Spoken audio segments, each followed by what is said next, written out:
आज के अखबारों की सुर्खियां आप देखिए। ये सुर्खी नहीं कि गहलोत के बेटे को ईडी ने सम्मन भेज दिया, ये नहीं। ये देखिए, कतर में 8 पूर्व भारतीय नौसैनिकों को सजाए मौत। और सवाल केवल इतना नहीं है, सवाल यह है कि यह खबर हर जगह पर लगी है, यह खबर सुर्खियों में तो है। कतर में 8 पूर्व भारतीय नौसैनिकों को मृत्युदंड, यह खबर हर जगह लगी तो है। कतर में 8 भारतीयों को सुनाई गई मौत की सजा। इधर खबर है देश ओलंपिक की मेजबानी को तैयार, ये नरेंद्र मोदी की खबर है। सवाल यह है कि यह खबर सुर्खियों में तो है, लेकिन मोदी जी की जो एक छवि बनाई गई विश्व गुरु की, डंका पीटने वाले की, और दुनिया नतमस्तक है, पूरी दुनिया में सबसे लोकप्रिय है, इस तरह की छवि जो इस गोदी मीडिया ने गढ़ी, वो गोदी मीडिया आज इस खबर को लेकर के प्रमुखता से सवाल नहीं पूछ पा रहा है। वो गोदी मीडिया ये नहीं पूछ पा रहा है कि कैसे हमारे जो 8 पूर्व नौसैनिक हैं, और इसमें बड़े लेवल के अधिकारी हैं, कमांडर हैं, कैप्टन हैं, वो हैं इसमें 8 के नाम मैं आपको बताऊंगा। वो लोग इसमें शामिल थे और इनको पिछले साल अगस्त 2022 के अंदर गिरफ्तार किया गया था। और तब से लेकर के अब तक मोदी सरकार क्या करती रही, और मैं आपको दिखाऊंगा। पिछले साल ही दिसंबर के अंदर कांग्रेस ने इसको लेकर के सवाल उठाए थे, विपक्ष ने इसको लेकर के सवाल उठाए थे, और दूसरे नेताओं ने इसको लेकर के सवाल उठाए थे। लेकिन 1 साल बीत गया और 1 साल बाद अब इनको मौत की सजा सुना दी गई है। और अब जो है सरकार की तरफ से, विदेश मंत्रालय की तरफ से कहा जा रहा है कि वो हैरान है कि ऐसा कैसे हुआ है, क्यों हुआ है, और इसको लेकर के अपील करने पर जो है वो सारे जो विकल्प हैं उन पर अभी गंभीरता से जो है वो विचार किया जा रहा है। संवेदनशील मुद्दा है, ये सरकार की तरफ से कहा गया है। मेरा सवाल ये नहीं है, मेरा सवाल कुछ और है। मेरा सवाल ये है कि जो व्हाट्सएप यूनिवर्सिटी के अंदर आपको बताया जाता है कि मोदी के सामने तो इस तरह से पलक पावड़े बिछा करके जो अरब कंट्री है, मुस्लिम देश है, या इन मुसलमानों के जो आका हैं, फलां हैं, ढमका हैं, वो लोग पलक पावड़े बिछा करके मोदी का स्वागत करते हैं। इस तरह की तस्वीर आपको दिखाई जाती ना, कि मोदी जी जा रहे हैं और मोदी जी का इस तरह से वेलकम किया जा रहा है। आगे बढ़कर के कोई गले लग रहा है, कोई पैर पड़ रहा है, कोई कुछ कह रहा है, कोई कुछ कह रहा है, कोई अपने देश का सर्वोच्च सम्मान दे रहा है। सब कुछ बातें सही है, लेकिन जहां पर जरूरत है वहां पर कहां पर जो है वो कमी रह जाती है, ये सवाल कौन पूछेगा। इतनी बड़ी खबर, और इतनी बड़ी खबर को लेकर के प्रमुखता से किसी ने सवाल पूछा हो, किसी ने जवाबदेही मांगी हो, किसी ने जिस पर जो है जवाबदेही सरकार से तय करने की बात कही हो, कि 1 साल तक ये मुद्दा चलता रहा। अब इसको लेकर के विदेश मंत्रालय का क्या जवाब है वो भी आपको बताऊंगा डिटेल में, किस तरह से पूरा ये चला है ये किस्सा, ये भी सुनिएगा। और इसके साथ साथ जासूसी के आरोप लगे हैं, इन पूर्व नौसैनिकों के ऊपर जासूसी के आरोप लगे हैं कि ये कतर की जासूसी कर रहे थे, इजराइल को जासूसी की रिपोर्ट भेज रहे थे। डिटेल में सुनिए पूरा मामला। और इसी को लेकर के सरकार की तरफ से जो जवाब आया है वो मैं आपको बाद में दिखाता हूं। इससे पहले पिछले साल कांग्रेस ने इस मामले को लेकर के संसद में, और ओवैसी ने भी इस मामले को लेकर के संसद में जो सवाल खड़े किए थे उन पर जरा समझिए कि क्या कुछ जो है उस 1 साल पहले कहा गया। और विपक्ष इतनी बात कह रहा था, विपक्ष के पास में इतनी सारी जानकारी थी, तो सरकार के पास में तो जाहिर सी बात उससे ज्यादा जानकारी होती है। सुनिए जरा, मनीष तिवारी हैं कांग्रेस के सांसद, क्या कह रहे हैं सुनिए। सभापति महोदय, आपका बहुत बहुत धन्यवाद। मैं आपका ध्यान एक बहुत ही संवेदनशील और दुर्भाग्यपूर्ण मामले की ओर आकर्षित करना चाहता हूं। गत 30 अगस्त 2002 से सभापति महोदय, हमारे 2022 नौसेना के 8 जो सेवानिवृत्त अधिकारी हैं, उनको कतर में, दोहा में सॉलिटरी कन्फाइनमेंट में रखा गया है। और उनके खिलाफ क्या आरोप है, ना उनको वो आरोप बताए गए हैं, ना उनके परिवारों को वो आरोप बताए गए हैं। और 90 दिन सॉलिटरी कन्फाइनमेंट में रखने के बाद जब उनको 1 दिसंबर 2002 को एक अदालत के सामने पेश किया गया, उनकी सॉलिटरी कन्फाइनमेंट की अवधि फिर 30 दिन के लिए बढ़ा दी गई। मैं सभापति महोदय आपके माध्यम से अनुरोध करना चाहता हूं, विदेश मंत्री भी अभी आएंगे अपने बिल को सदन के पटल पर रखने के लिए, कि ये बहुत ही गंभीर मामला है। हमने 4 दिसंबर 2002 को नेवी डे मनाया है और ऐसी परिस्थिति में एक पड़ोसी देश में हमारे 8 सेवानिवृत्त नौसेना के अधिकारी अगर 120 दिन से ज्यादा सॉलिटरी कन्फाइनमेंट में हो और ना उनको बताया गया, ना उनके परिवारों को बताया गया, और शायद भारतीय दूतावास को भी नहीं बताया गया कि उनके खिलाफ क्या आरोप है, ये बहुत ही एक दुर्भाग्यपूर्ण बात है। मैं आपके माध्यम से सरकार से अनुरोध करना चाहता हूं कि कतर की सरकार के साथ इस मामले को तुरंत उठाया जाए और ये जो 8 लोग हैं इनको रिहा कराकर हिंदुस्तान वापस लाया जाए। ये सभापति महोदय आपका बहुत, ये कांग्रेस की तरफ से मनीष तिवारी ने जो है ये बातें 7 दिसंबर, ये तारीख जो है वो 7 दिसंबर 2022 की है। पिछले साल इन्होंने कहा, तब तकरीबन जो है वो नवंबर आ गया है, 1 साल का वक्त पूरा हो गया है। और अभी भी कतर ने जो है वो ऑफिशियली सार्वजनिक तौर पर क्या आरोप है उनके ऊपर ये नहीं बताए हैं। बताया जा रहा है कि जासूसी के आरोप हैं, लेकिन ऑफिशियली तौर पर जो चीजें निकल करके सामने आती है वो भी अखबारों की सुर्खियों में नहीं है। वो भी कहा जा रहा है, भारत ने कहा कि हम हैरान हैं और कानूनी विकल्प देख रहे हैं। 1 साल पहले जब कांग्रेस की तरफ से मनीष तिवारी यहां पर खड़े हो रहे थे और मनमोहन की सरकार में पूर्व विदेश मंत्री रहे, ये बोल रहे थे, तो जाहिर सी बात है जो विपक्ष के पास में इतना सब कुछ डाटा है तो सरकार के पास तो बहुत ज्यादा होगा। ओवैसी ने इस मसले को लेकर के क्या कहा था, सुनिए। सर, कुलभूषण जाधव कहां है? पाकिस्तान में बैठा है, आप क्यों नहीं लेके आते? आप विश्वगुरु कहते हैं, कुलभूषण जाधव को भूल गए आप? कतर में 8 नेवी ऑफिसर 1 साल से जेल में है, आप नहीं ला सके उनको। सर, कुलभूषण जाधव कहां है? पाकिस्तान में बैठा है, आप क्यों नहीं लेके आते? आप विश्वगुरु कहते हैं, कुलभूषण जाधव को भूल गए आप? कतर में 8 नेवी ऑफिसर 1 साल से जेल में है, आप नहीं ला सके उनको। तो ये विपक्ष के नेता सवाल उठा रहे थे, सरकार का जवाब अभी का मैं आपको बताता हूं। हम सभी अधिकारियों के परिवार के सदस्यों और कानूनी टीम के संपर्क में हैं, साथ ही कानूनी विकल्प की भी तलाश कर रहे हैं। मामले को हम काफी महत्वपूर्ण मानते हैं और इस पर बारीकी से नजर रखी जा रही है। अधिकारियों को काउंसलर और कानूनी सहायता देना जारी रखेंगे, फैसले को कतर के अधिकारियों के सामने भी उठाएंगे। ये बातें जो है वो अब ये आज का जो ललन टॉप में विदेश मंत्रालय का जो बयान छपा है वो मैं आपके सामने रख रहा हूं। इसी को लेकर के पत्रकार विनोद कापड़ी ने लिखा है कि भारत के 8 पूर्व नेवी ऑफिसर को कतर में मौत की सजा सुना दी गई है। इन पर आरोप है कि इजराइल के लिए जासूसी कर रहे थे। यह भारत के लिए बेहद स्तब्ध करने वाली और चिंताजनक खबर है, पर मजाल है कि नरेंद्र मोदी और विदेश मंत्रालय से कोई सवाल पूछा जाए कि आखिरकार 1 साल पहले अगस्त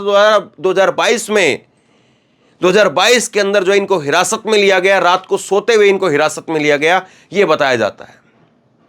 और 8 कौन कौन है, जरा प्रोफाइल देखेंगे आप तब पता चलेगा।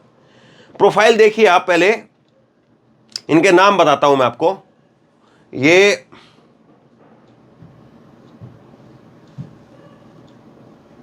है नौसेना के पूर्व अधिकारी captain Navtej Singh Gill, captain Birendra Kumar Verma, captain Saurabh Vashisht, 3 captain हैं। Commander Amit Nagpal, commander Purnendu Tiwari, commander Sugunakar Pakala और कमांडर संजीव गुप्ता। 3 कैप्टन हैं, 4 कमांडर हैं और 1 सेलर है रागेश। और इनको जो है वो भारतीय नौसेना के पूर्व अधिकारी हैं। कतर में एक सेना की कंपनी से जुड़ी हुई, एक सेना के साथ जुड़ी हुई कंपनी में काम कर रहे थे। जासूसी का आरोप लगाया है। सरकार सारे कानूनी पहलुओं पर जो है वो विकल्पों पर विचार कर रही है। अब सुनिए जरा, ये कमांडर जो है वो आपको नजर आ रहे हैं, कमांडर तिवारी, कमांडर पूर्णेंदु तिवारी को 2019 के अंदर, अब सुनिए कितने हाई प्रोफाइल जो है अफसर हैं और ये कितने महत्वपूर्ण है भारत के लिए, इस बात को जरा समझिए। 2019 के अंदर कमांडर तिवारी को दिया गया था प्रवासी सम्मान। कमांडर पूर्णेंदु तिवारी को वर्ष 2019 में प्रवासी भारतीय सम्मान से सम्मानित किया गया, जो कि प्रवासी भारतीयों को दिया जाने वाला सर्वोच्च सम्मान है। अब सोचिए जरा, आपके यहां पर जो है वो कि कोई गांव के अंदर भी या किसी छोटे शहर के अंदर भी या कहीं शहर में भी अगर किसी व्यक्ति को जो है वो उस गांव का, उस शहर का अगर कोई सबसे बड़ा सम्मान मिलता है और उस व्यक्ति के साथ में अगर इस तरह की हरकत हो जाए, उसको सजाए मौत मिले, तो आप भी सोचेंगे ना कि भाई इतना बड़ा व्यक्ति है, आखिरकार ये क्यों हुआ, कैसे हुआ। और फिर जाहिर सी बात है, जब दूसरे देश का मामला है तो अकेला परिवार तो उसमें फिर लड़ाई लड़ नहीं सकता है। तो ये सर्वोच्च सम्मान था और उस वक्त में दूतावास ने कहा था कि यह पुरस्कार कतर अमीरी नौसेना बलों के लिए क्षमता निर्माण में उनके योगदान के लिए है, जिससे भारत और कतर द्विपक्षीय सहयोग को बढ़ावा मिला है। वह एनआरआई या पीओ के लिए सर्वोच्च सम्मान से सम्मानित होने वाले पहले भारतीय सशस्त्र बल के कर्मी हैं। मतलब इतनी हाई प्रोफाइल जो इनकी ये व्यक्ति हैं, ये लोग इतनी बड़ी हाई प्रोफाइल जो इनका प्रोफाइल है इनकी, और क्या कहेंगे आप ऐसे व्यक्तियों के लिए भी अगर फिर आवाज नहीं उठेगी। कांग्रेस की तरफ से जो है कहा गया है, कांग्रेस ने एक पोस्ट किया है और कांग्रेस के महासचिव जयराम रमेश ने पोस्ट किया है और उन्होंने लिखा है कि भारतीय नौसेना के 8 पूर्व अधिकारियों के संबंध में कतर में हुए सबसे परेशान करने वाले घटनाक्रम पर कांग्रेस ने गहरी पीड़ा और सदमे के साथ संज्ञान लिया है। कांग्रेस को उम्मीद है कि भारत सरकार कतर के साथ राजनीतिक प्रभावों का अधिकतम उपयोग करेगी ताकि यह सुनिश्चित किया जा सके कि अधिकारियों को अपील का पूरा मौका मिले और उन्हें रिहा कराने की हर संभव प्रयास किया जाएगा।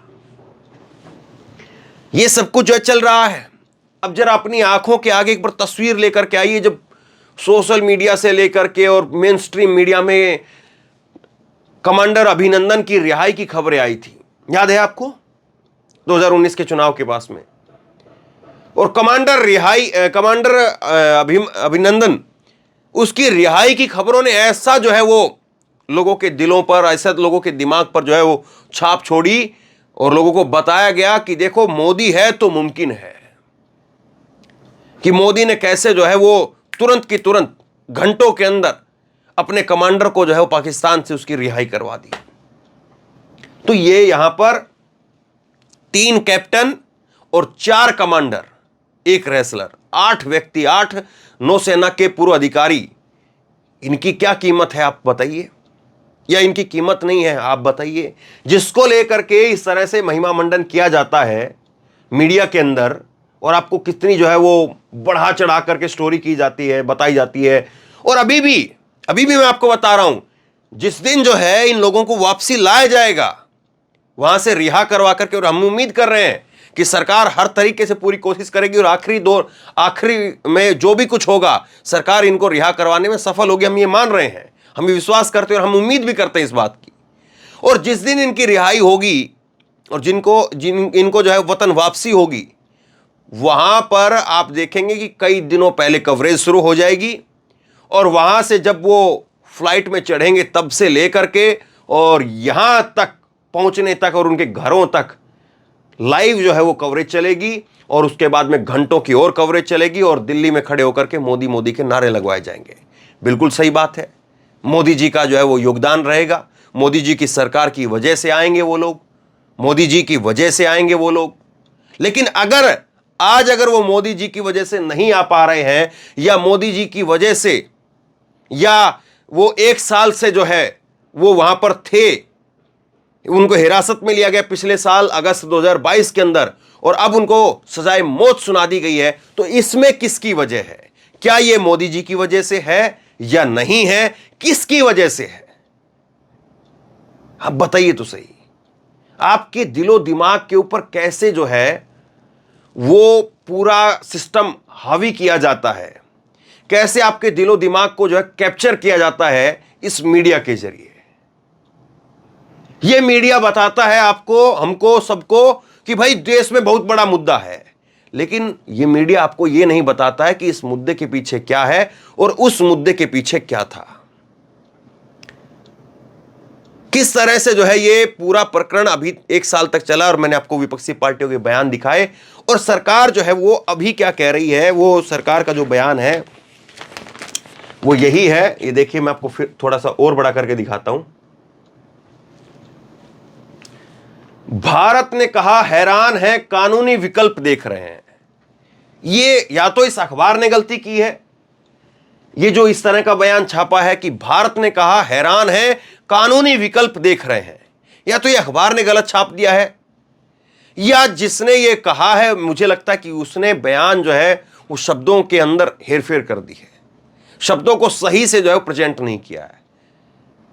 भारत विकल्प को अब देख रहा है, मोदी सरकार विकल्प को अब देख रही है। या भाई 1 साल से मामला चल रहा है, ये उस वक्त में जो है वो विपक्ष तब से आवाज उठा रहा है, तो जाहिर सी बात है सरकार तो पहले दिन से एक्टिव होगी, सरकार की नजर में तो पहले दिन से होगा। ये सरकार तो इस पूरे केस की जो है वो बाल की खाल तक पहुंच चुकी होगी, हम तो ये मान करके चल रहे हैं।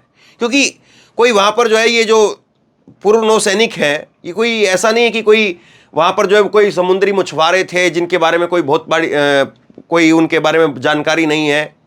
जाहिर सी बात है, जब इतने बड़े बड़े कैप्टन और कमांडर रैंक के अधिकारी यहां पर भारत में रहे हैं तो उनकी प्रोफाइल तो पूरी भारत के पास में रही है, उनकी प्रोफाइल तो सरकार के पास में रहती है। कोई भी व्यक्ति जब देश के अंदर इतने बड़े बड़े पदों पर रहा है तो उसके बारे में तो देश जानता है, सेना जानती है, सरकार जानती है कि वो व्यक्ति देशभक्त आदमी है, और वो व्यक्ति ऐसा कर ही नहीं सकता जिस तरह के आरोप उसके ऊपर जासूसी के और फला फला के लगे हैं। उम्मीद करिए कि इन लोगों को जल्दी वापसी लाया जाए, उम्मीद करिए कि सरकार जो इसमें कामयाब हो, लेकिन सवाल इससे जरूर करिए कि किस तरह से जो है वो आपको डिब्बे में बंद करके जो है वो चीजें को रखी जाती है। अब इस खबर को लेकर के सुर्खियां हैं, लेकिन इसमें सवाल नहीं है। इन सुर्खियों में यह नहीं पूछा जा रहा है कि ये खामी किसकी है। मोदी के नारे जो है उसमें जरूर दिख जाएंगे रिहाई के बाद, ये हेडलाइन के अंदर, ये खबरों के अंदर और बड़े बड़े टीवी चैनल में, शो के अंदर, लेकिन अब सुर्खियां केवल भर है, क्योंकि सुर्खी तो बनानी पड़ेगी साहब। अगर सुर्खियां नहीं बनाएंगे, खबर नहीं बनाएंगे तो बात ही नहीं हो सकती है। तो इतनी बड़ी खबर है तो उस पर तो ना चाहते हुए भी खबर जो है होगी। लेकिन सवाल कहां है? सवाल असल में ये है, सवाल असल में यह है कि ये लोग चुप क्यों हैं, ये लोग पूछ क्यों नहीं रहे हैं कि गलती कमियां कहां पर रही, खामियां कहां पर रही, डिटेल में क्यों नहीं जा रहे इस मामले को लेकर के। ये लोग तो वही लोग हैं ना जो इजराइल, कतर और फिर उसके बाद जो है वो रूस और यूक्रेन, पता नहीं कहां कहां से किस किस की बाल की खाल निकालते हैं। इस मामले की बाल की खाल क्यों नहीं निकाल पा रहे हैं? सोचिए जरूर, शेयर कीजिए इस खबर को, बहुत बड़ी खबर है। और हम फिर से कहेंगे कि उम्मीद करते हैं कि सरकार कामयाब हो इसमें, उन पूर्व नौसैनिकों को वापसी लाया जाए, उनकी रिहाई हो और ये पूरे मामले का पर्दाफाश हो।